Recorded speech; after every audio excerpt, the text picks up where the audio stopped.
This is why I know that you are in the right place.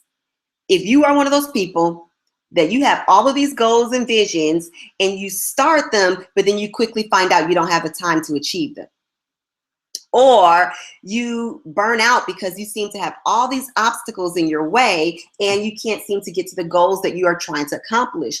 Or if you're in the right place also, if you are unsure if you are even dealing with the right goals to begin with. So any of those are you. I hope you leave a comment in my on my website, www.ltheoryexperience.com, and tell me, yes, you are talking to the right person, and that is definitely me. So have your notebook. You should have it by now. You should be ready with some questions. If you do have questions, once again, you can put them in the comment section on my website, but I won't be able to do a live response to them, but I will be able to go back and answer them in my replies. Have your water. I have my water, and I'm getting ready to get started. So the first thing I want to talk about is that some of the ways that I've made mistakes with my goals, because I really want you guys to not have to make those same mistakes. And if you are making those mistakes, because we are all human, I want you to be able to recognize where you are going wrong so you can course correct. So the first mistake that I had was having a limited belief. What I mean by that was I really looked at my career and what I was currently doing for work and thinking, I can't be a life coach. I'm not trained in that traditionally. I'm just a teacher at the time by trade, or I'm just an education consultant, or I'm just a school administrator. How can I become a life coach when I'm not doing that right now, and that's not what my degree is in?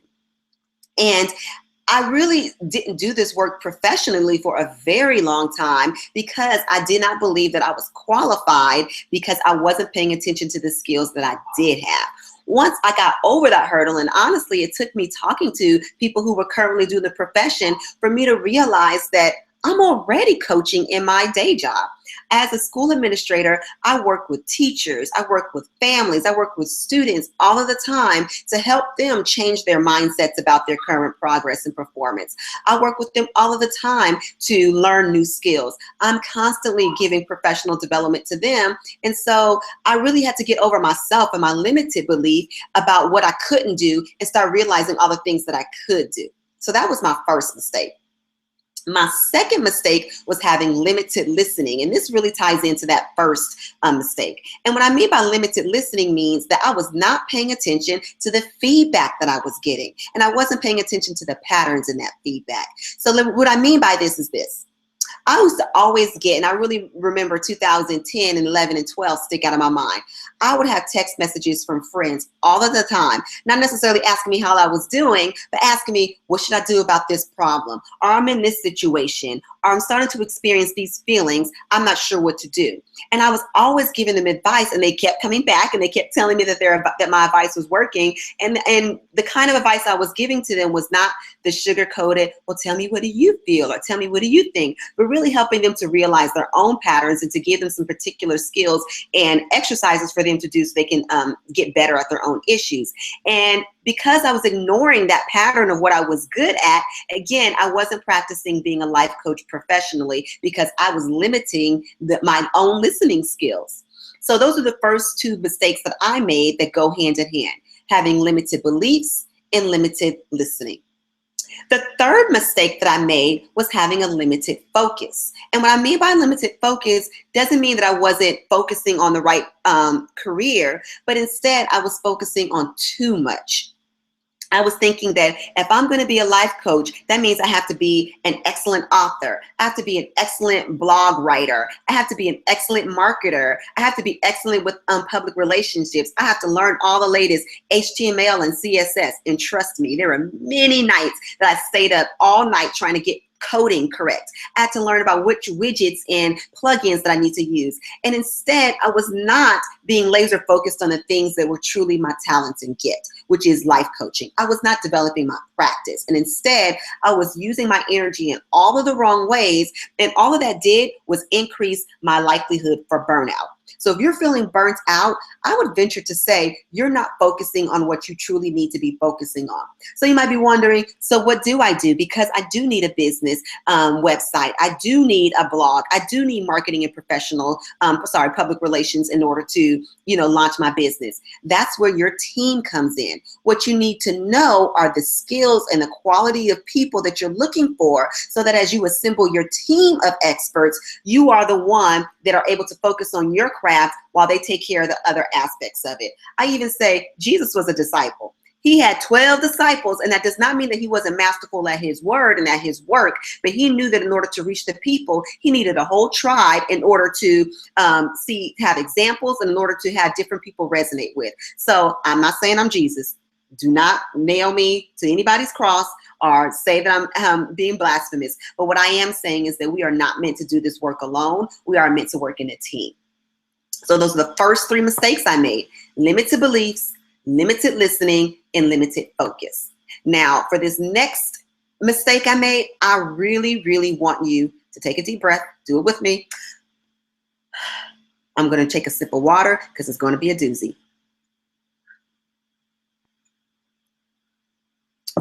The 4th mistake I made with my goal setting was having limited outcomes. What I mean by limited outcomes, this is what I don't mean by limited outcomes.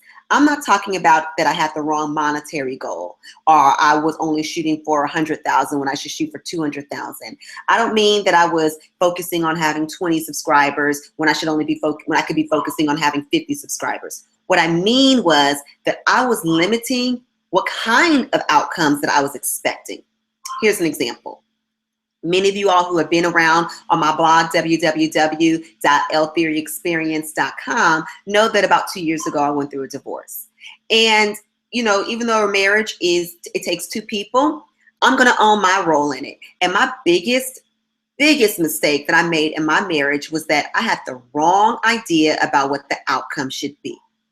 I believed back in 2006 when I got engaged, in 2007 when I got married, that as a married person, then my partner is supposed to take care of me. They're supposed to be the one practicing self-care for me. They're the one that's supposed to be healing my wounds, helping me with my issues, taking care of my finances. Even though I can do all of those things, don't get me wrong, I make great money. I had owned a house at the time that I got married, and I knew how to do all of those things. I just stopped doing a lot of those when I got married because I really believe that marriage and the outcome of marriage was supposed to be saved. I can admit that now that I'm on the other side of it. And I want you to really dig deep and ask yourself, what is it that I'm hoping to get from this goal? Am I hoping to get notoriety because truly I'm having some self-esteem issues and I want to be noticed? Am I hoping to get 6 figures or 7 figures because truly I have some financial issues or I'm in debt and I have all of these other problems that I'm hoping that if I just make a magical amount of money, that's going to get better and that's going to go away? Am I hoping to get married because I think that I need help raising my kids and I don't want to do this alone and somebody else is supposed to help me because I need a break? I really want you to examine the true outcome that you are looking for in your goals, because that's going to help you to realize why you probably aren't meeting those goals right now. Told you it was going to be a doozy. So now that I put that in there and I dropped that mic on there, I have one more big mistake that I made with my goal setting: limited healing. To quote my godmother in my head, Iyanla Vanzant, you've got to do the work. Too many of us women, especially professional women, especially moms, especially those of us that are on everybody's committee, think that as long as we're going in hyper speed and our days are calendared out and our hours are taken and scheduled, that if I just keep going, then I'm going to have the results that I anticipate. We think that if we work harder, then we're going to get those goals. And I'm here to tell you that's simply not true. If you do not get at what the root issue is that you have been avoiding by work, avoiding by relationships, avoiding by making that money, you will never be successful. Instead, what you will be is frustrated because you will not be able to see, why am I putting in all of this effort and I'm not having the outcomes that I want. Because it's easy to say, I'm doing everything on this list, AC. I'm thinking about the right places. I'm focusing on the right goals. I have the right team, but I'm still not getting anywhere. I'm going to ask yourself to check, have you healed that thing that you know exactly what I'm talking about right now? That you're telling yourself, oh, no, that's not it. Or you're telling yourself, I thought I'm over that. I don't need to deal with that anymore. Or that's in the past. If you haven't healed that thing, it's going to come up.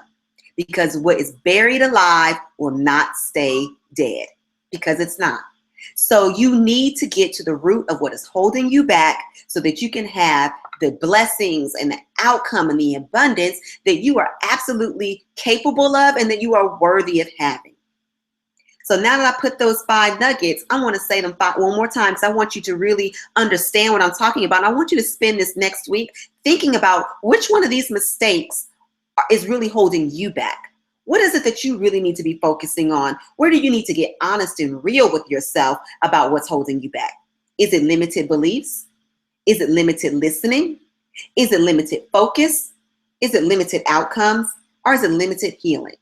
And I hope to see you here, same time, same place, next Wednesday at 7 p.m. Central Standard Time. And now that I have my live webcast on my website, www.ltheoryexperience.com, working properly, we will start on time. I cannot wait, butterflies, to see your responses and your questions and your replies and your ahas in the comment section. So go ahead and drop that down below. And if you are one of those people that now that you feel like a light bulb just went off in your head and you feel like I can't wait until next Wednesday to hear the next part, I'm going to encourage you right now to go to the top of my website and sign up for the exclusive support group. One, because you'll be able to have some more immediate access and be able to get some immediate tools, but also because the pricing right now is dropped down to 50% so that people can really take advantage of this and do something that costs only $2 Starbucks a month. And for those of y'all that know me and know I have my daily Starbucks, giving up $2 Starbucks a month is really not that expensive. And you are worth more than $11. So why don't you go ahead and invest that first $11 in yourself? And if you are not quite sure if you're there yet, join me again next Wednesday, 7 p.m. Central Time. And I'm going to be talking about the signs that you're not living your true purpose. Until then, lots of love and light.